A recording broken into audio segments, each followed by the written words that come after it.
This is absolutely unacceptable. Look at this mess. I am so Ditët në sorry, sir. hotelin Mirage Luxury fillonin gjithmonë me të njëjtin ritëm të tensionuar, të diktuar nga hapat e shpejt dhe zëri autoritar i zotit Adrian.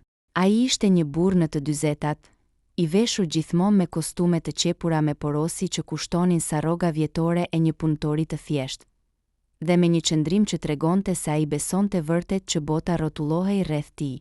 Për Adrianin, ky hotel me 5 yje në Bregdet nuk ishte thjesht një biznes. Ishte monumenti i suksesit të tij, një mbretëri ku ai ishte monarku absolut. Ai krenohej për syrin e tij të mpret ndaj detajeve, por ky sy i mpret shpesh kthehej në një mjet për të ushtruar pushtet dhe presion mbi ata që ishin më poshtë tij në hierarki. Në fundin e kësaj hierarkie ndodhej Elena. Ajo kishte mbërritur nga Shqipëria disa vite më parë, duke lënë pas një jetë të vështirë me shpresën për të ndërtuar diçka më të sigurt për familjen e saj. Elena ishte një grua me sy të lodhur por të mpret, që mbante gjithmonë flokët e kapur fort mbrapsht dhe uniformën e pastrueses të hekurosur pa asnjë rrudh. Ajo nuk ankohej kurrë. Për të, çdo dysheme e larë dhe çdo çarçaf i ndërruar ishte një hap më afër dërgimit të parave për prindërit e moshuar dhe shkollimit të vajzës së saj. Ajo e njihte peshën e punës, por nuk e kishte parashikuar dot peshën e përbuzjes. Adriani kishte zhvilluar një zakon pothuajse sadist për ta bërë Elenën shënjestrën e humorit të tij të zi përpara stafit dhe, ndonjëherë, edhe përpara klientëve të pasur. Ai e shihte atë si personifikimin e gjithçkaje që ai mendonte se ishte inferiore. Një emigrante, një punëtore krahu, dikush që sipas tij ekzistonte vetëm për të fshirë pluhurin që linin pas njerëzit e rëndësishëm. Ishte një mëngjes i ngarkuar korriku ku rrugët e tyre u kryqëzuan në lobin kryesor të hotelit. Një hapësirë madhështore e shtruar me mermer të bardhë të importuar nga Italia. Elena ishte e përkulur, duke pastruar me kujdes një cep pranë dritareve të mëdha që shihnin nga deti, kur hapat e rënd të Adrianit jehuan mbi mermer. Ai ishte i shoqëruar nga 2 investitorë të huaj, të cilëve po u tregonte hotelin me një krenari të tepruar. Kur arriti pranë Elenës, ai ndaloi qëllimisht. Pa thënë asgjë, ai nxori një shami nga xhepi, fshiu majën e këpucës së tij të lëkurës dhe hodhi shamin e bërë direkt mbi mermerin që Elena sapo kishte përfunduar së lari. "Shiko këtu, zotërinj," tha Adriani në anglisht, duke u kthyer nga investitorët me një buzëqeshje ironike, përpara se të kalonte në gjuhën lokale për t'u siguruar që Elena ta kuptonte.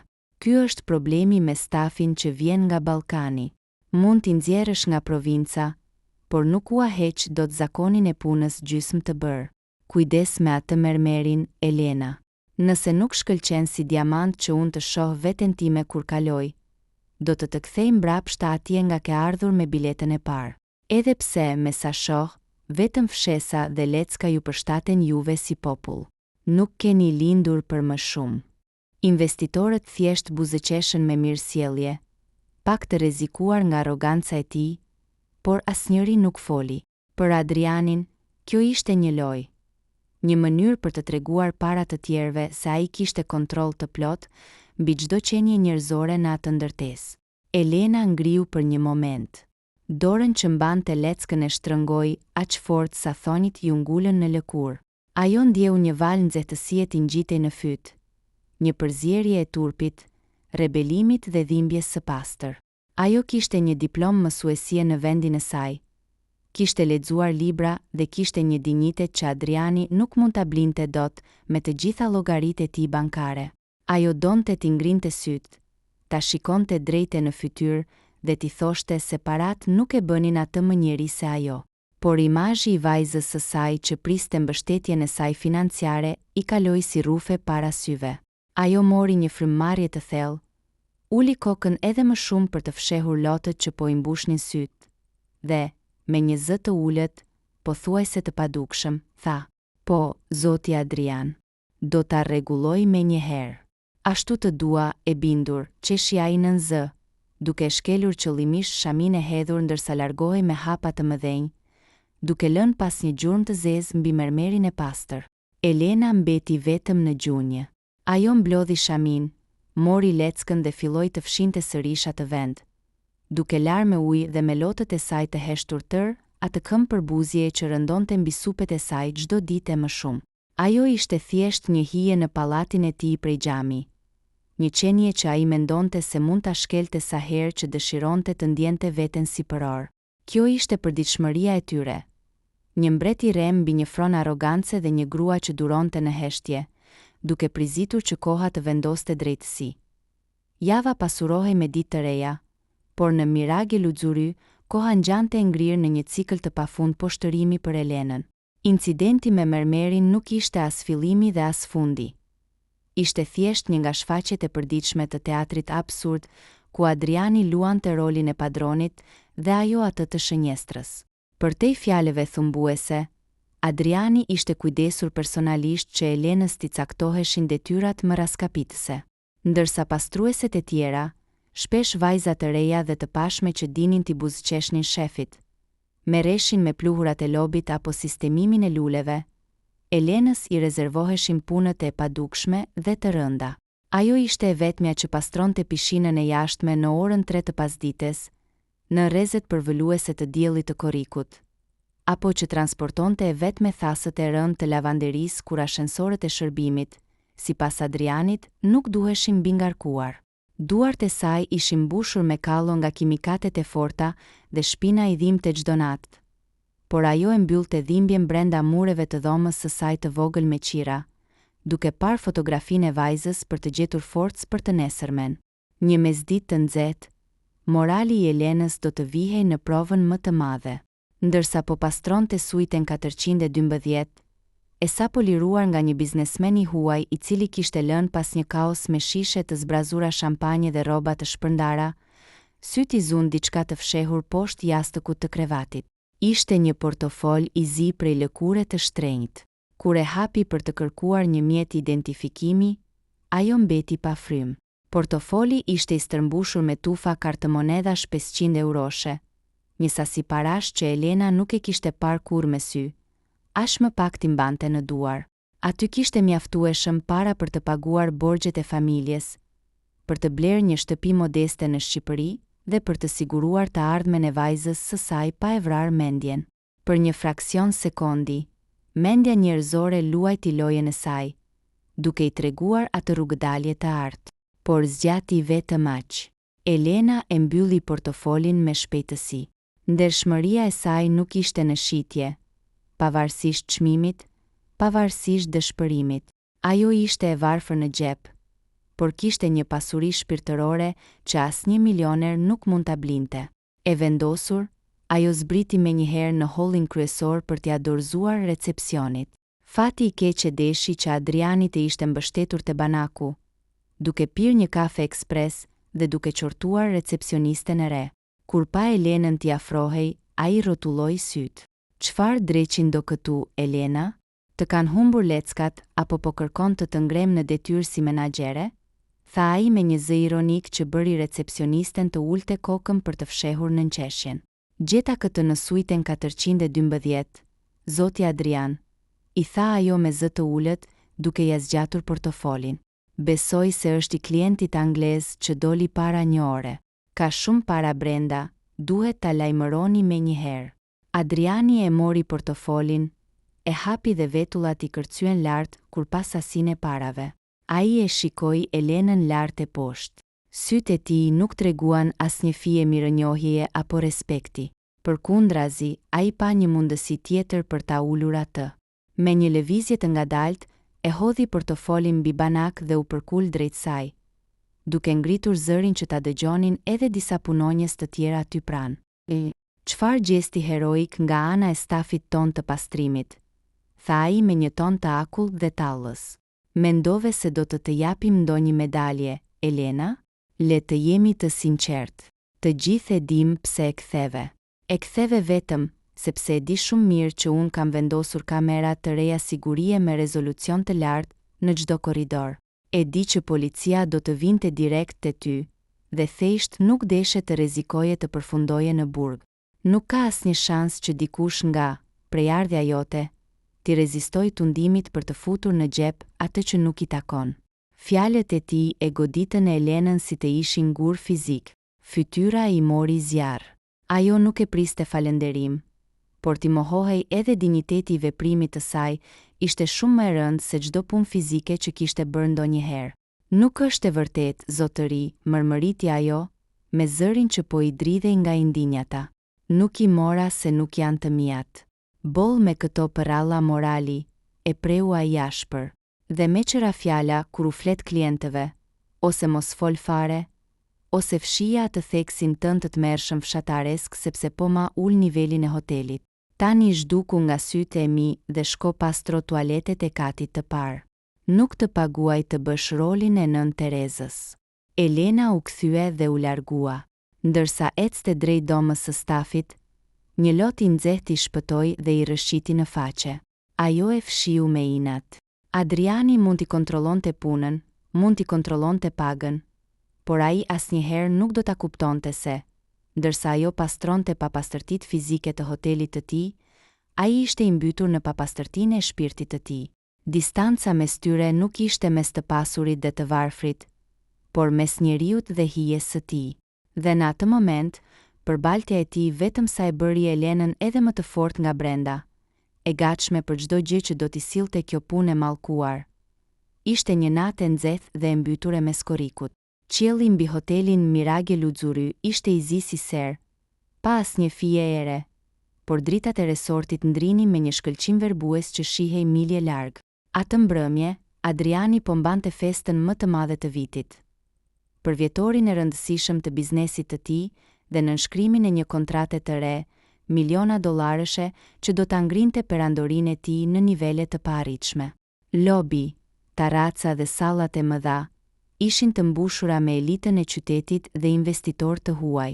Muzika jazz luhej live në prapavi.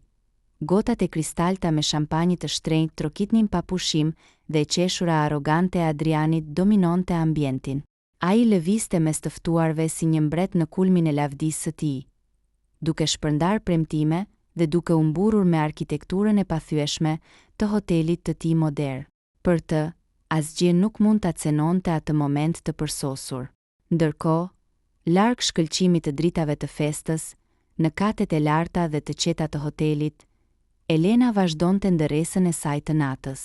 Ndërsa të gjithë festonin, asaj i ishte ngarkuar të pastronte të gjitha korridoret e katit të 4 dhe të 5, si dhe zonat e shërbimit teknik.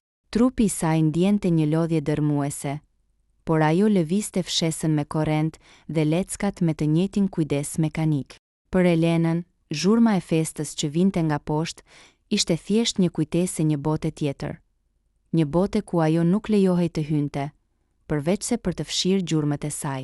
Rreth orës 2 të mëngjesit, kur festa kishte arritur kulmin dhe shumica e të ftuarve ishin nën efektin e alkoolit, Makthi filloi në heshtje të plot. Në katin e 4, në dhomën kryesore të serverëve, e cila kontrollonte sistemet elektronike, ndriçimin dhe ashensorët e të gjithë ndërtesës, ndodhi një mbingarkesë të mëshme elektrike.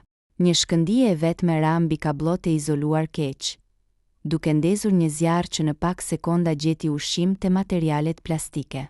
Për shkak të asaj mbingarkese, ndodhi një defekt katastrofik. Sistemi qendror i alarmeve të zjarrit u bllokua përpara se të mund të lëshonte sinjalin akustik apo të aktivizonte spërkatësit e ujit. Zjarri filloi të zvarritej si një gjarë për i zjarrt në përmure, duke nxjerrë një tym të zi, të dendur dhe jashtëzakonisht toksik.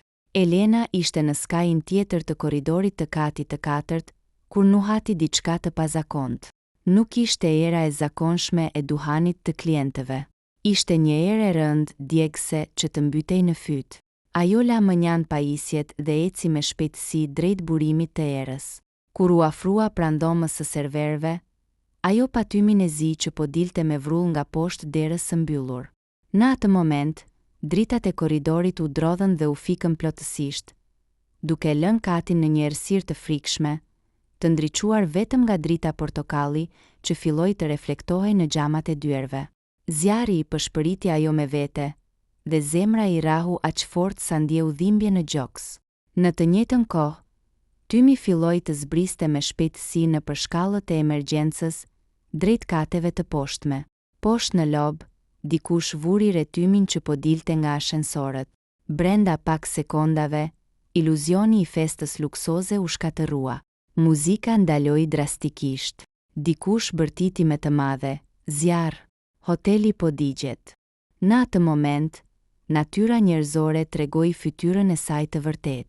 Nuk kishte më rëndësi kush ishte i pasur, kush ishte investitor, apo kush kishte veshur kostumin më të shtrenjtë. Paniku pushtoi gjithçka. Njerëzit filluan të shtyheshin, të rrëzonin gotat e kristalta, të dëmtonin njëri tjetrin duke vrapuar të dëshpëruar drejt dyerve të mëdha të xhamit për të dalë në ajër të pastër. Turni i natës i stafit u përpoq të mbante rregull, por ishte e pamundur të menaxhoje një turm të tmerruar që thjesht donte të shpëtonte kokën, ndërsa të gjithë po vraponin jashtë ndërtesës që po mbushej me tym. Elena ndodhej lart, e izoluar në katin e 4. Syt filluan t'i digjnin nga gazi toksik dhe frymëmarrja po bëhej e vështirë.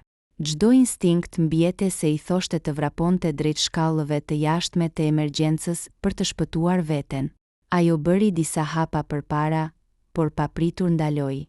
Ajo u kthye mbrapsht dhe shikoi nga fundi i korridorit të gjatë. Atje ndodhej suita presidenciale.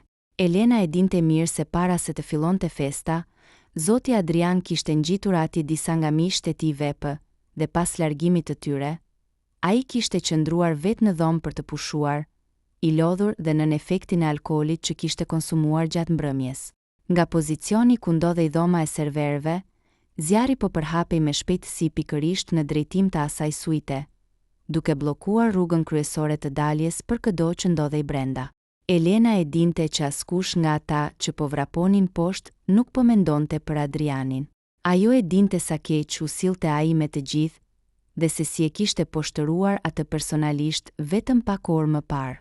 Ishte mundësia e saj për t'u larguar dhe për ta lënë fatin të bënte të veten. Por Elena nuk ishte si ai.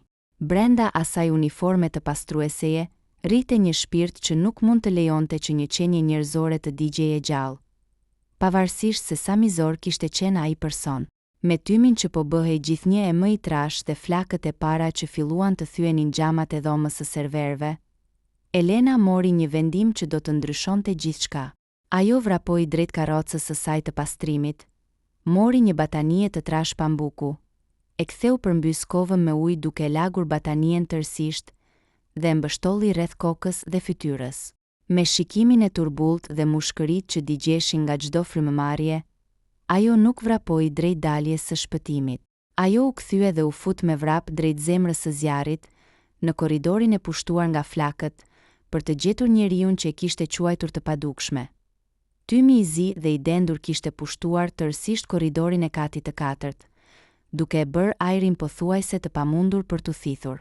Flakët e para kishin filluar të glabëronin tapetin e shtrenjtë prej leshi dhe dekorimet prej druri në mure.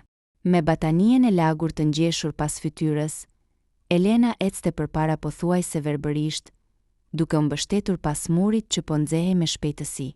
Çdo frymëmarrje i ngjante një thike të nxehtë në mushkëri, por ajo nuk ndaloi.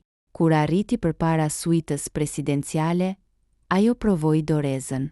Ishte e bllokuar nga sistemi elektronik që kishte pësuar defekt. Pa humbur kohë, Elena mori një bombol fikse zjarri që ndodhej aty pranë dhe goditi me të gjithë forcën e saj bravën e xhamit anësor të derës. Xhami u thye me një zhurmë të mbytur. Ajo futi dorën duke u gërvishtur dhe arriti ta hapte derën nga brenda. Dhoma ishte mbushur me një tym të hollë por mbytës. Mbi krevatin e madh, Zoti Adrian ishte gjysmë pa ndjenja. Ai ishte zgjuar nga zhurma, por alkooli dhe asfiksia e kishin bërë të pafuqishëm. Ai thjesht rënkonte dhe përpiqej të lëvizte, por trupi nuk i bindej. Zoti Adrian, ngrihu. Duhet të ikim, e bërtiti Elena, duke e kapur nga krahu. Adriani hapi syt me vështirësi. Përmes mjegullës së tymit, ai dalloi fytyrën e Elenës, pastrueses që ai kishte poshtëruar pa mëshirë.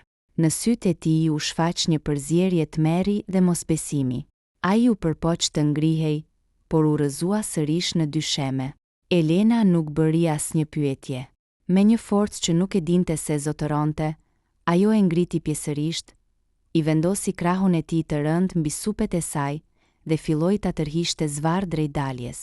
Ndërsa po dilnin në korridor, një shpërthim i vogël elektrik ndodhi pas tyre, duke rrëzuar një pjesë të tavanit të varur. Rruga drejt shkallëve kryesore ishte e bllokuar plotësisht nga një mur zjarri. E vetmja rrugë shpëtimi ishte përmes korridorit teknik të shërbimit që të çonte te shkallët e emergjencës në prapavi. Duke tërhequr trupin e Adrianit që po bëhej gjithnjë e më i rënd, Elena arriti në zonën teknike. Por pikërisht aty ajo vuri re diçka që ja ngriu gjakun. Tubacioni kryesor i gazit që furnizonte kuzhinat dhe sistemin e ngrohjes së hotelit kalonte përmes atij korridori, dhe flakët po i afroheshin me shpejtësi të frikshme valvulës kryesore. Nëse zjarri do të prekte atë pikë, hoteli do të shpërtente si një bombë, duke vrarë jo vetëm ata të dy, por edhe qindra njerëz, zjarfikës dhe staf, që ndodheshin jashtë në obor. Qëndro këtu, i pëshpëriti ajo Adrianit, duke lënë atë të mbështetur pas një muri të sigurt për një moment. Elena vrapoi drejt zonës ku ndodhej valvula. Nxehtësia aty ishte aq e lartë sa ndjeu lëkurën e fytyrës të DJ. Valvula e madhe prej hekuri ishte e nxehtë dhe e bllokuar. Me duart e zhveshura, pa u menduar 2 herë për dhimbjen, ajo e kapi timonin e hekurt dhe rrotulloi me të gjithë forcën e shpirtit. Lëkura e duarve ju dëmtua me një herë nga nxehtësia, por ajo nuk e lëshoi derisa dëgjoi zhurmën e mbylljes së gazit. Furnizimi u ndërpre. Rreziku i një shpërthimi katastrofik u eliminua. E lodhur dhe me duart që i pikonin gjak, ajo u kthye te Adriani, e kapi sërish dhe me hapat e fundit të mbetur, arriti të hapte derën e shkallëve të emergjencës, duke zbritur poshtë drejt ajrit të pastër, përpara se të humbiste edhe vetë ndjenjat. Kur drita e mëngjesit filloi të ndriçonte mbi gërmadhat e nxirra të Mirage Luxury, skena jashtë ishte sa kaotike, aq edhe prekse.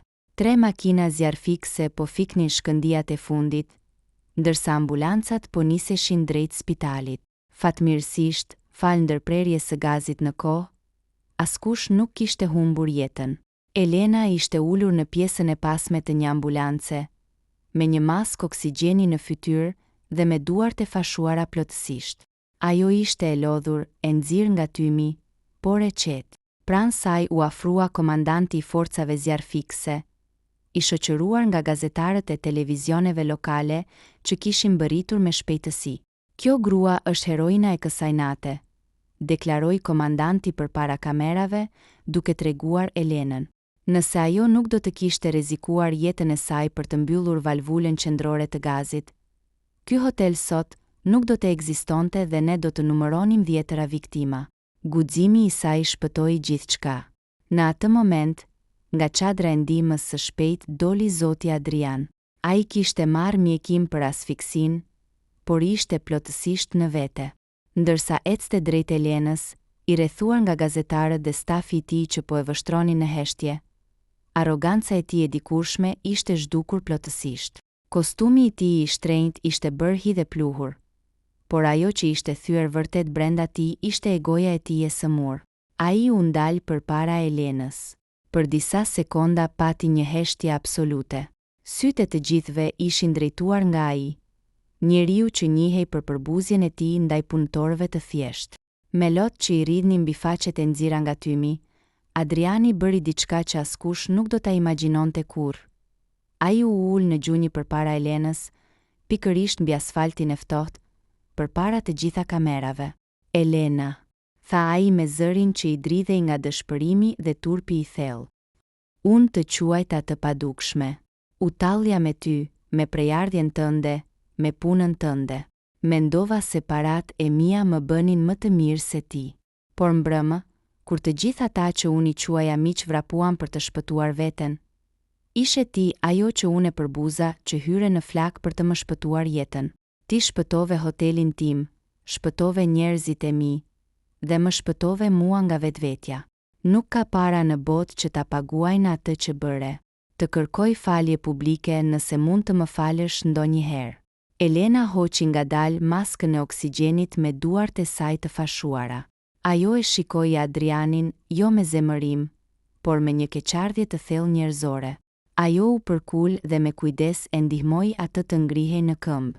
Ngrihu, zoti Adrian, tha ajo me zërin e saj të qetë, por me një theks që tani tingëllonte më krenar se kurrë. Në vendin tim na kanë mësuar se jeta e njeriut dhe ndershmëria nuk kanë çmim. Unë nuk e bëra për hotelin tuaj as për parat tuaja. E bëra sepse jam njeri. Dhe shpresoj që tani e tutje, kur të shikoni njerëzit që pastrojnë dyshemet tuaja, të mos shihni më hije, por të shihni qenie njerëzore. Adriani vetëm tundi kokën, i paaft për të folur nga rëndesa e fajit dhe madhështia e asaj gruaje. Nga ajo ditë, gjithçka ndryshoi. Hoteli u rindërtua, por me një emër të ri dhe me një strukturë ku Elena nuk ishte më pastruese, por menaxhere e nderuar e sigurisht, me një pjesë të aksioneve që Adriani ja kaloi asaj si shenjë mirënjohje të përjetshme. Por triumfi më i madh i Elenës nuk ishte pozicioni i ri apo parat. Ishte fakti që ajo dëshmoi se dinjiteti, guximi dhe shpirti shqiptar nuk mund të thyheshin nga asnjë lloj arrogance në botë.